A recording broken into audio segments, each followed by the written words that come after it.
Hello everyone, and welcome to this Temple Learning Academy lesson short. Study this image for 5 seconds.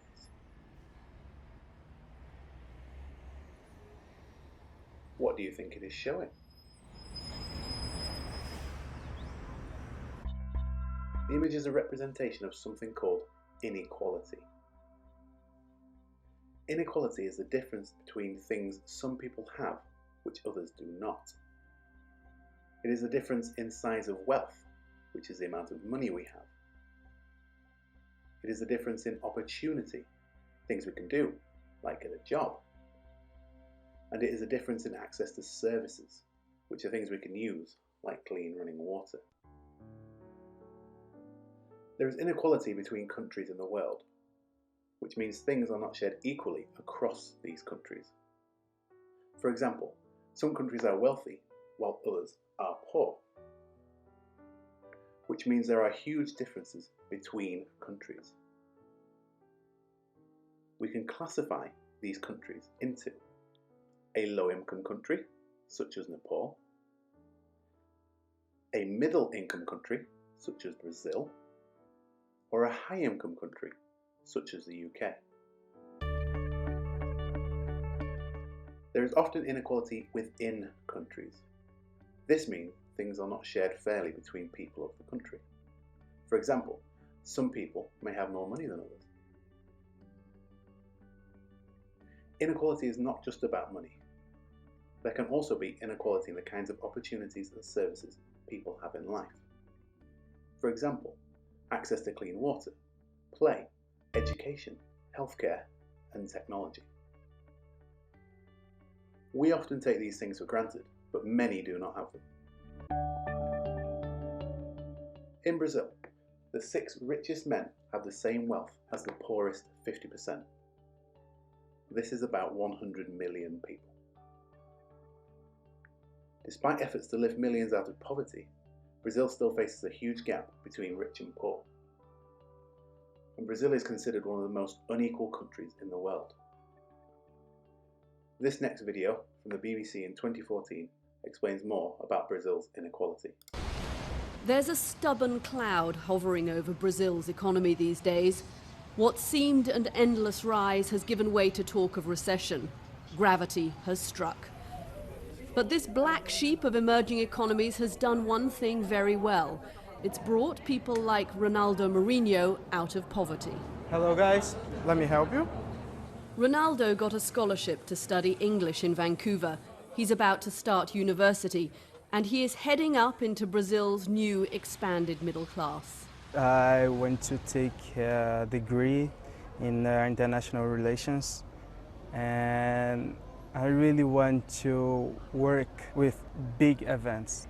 We need to work hard. It's not like you can go to the beach, enjoy your day, and it's not like that. Why would you want to live in Canada? Oh, the country is amazing.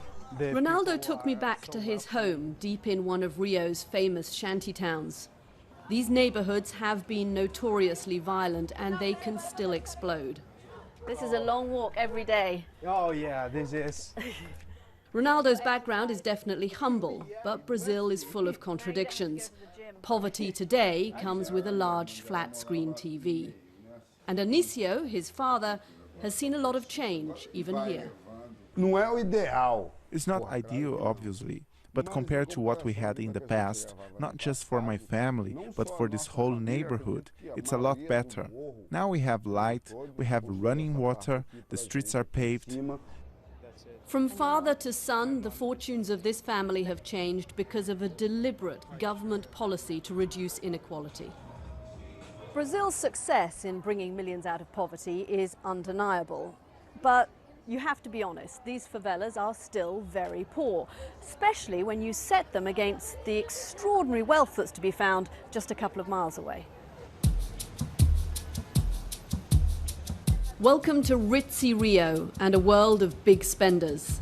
Despite all the policies, Brazil is still the 12th most unequal country in the world. And in Rio, the slums seem to tumble right into the rest of the city. The expanding middle class exploded onto TV screens with this massively popular soap opera. Avenida Brazil grabbed the reality of classes getting closer, which is why the show's writer, João Carneiro, thinks it was such a hit. If you talk about the population of Rio, if you talk someone that is a driver in a cab or someone who is a doctor, you should talk about more or less the same revenue. That's a big change for Brazil. Not everyone has seen that change.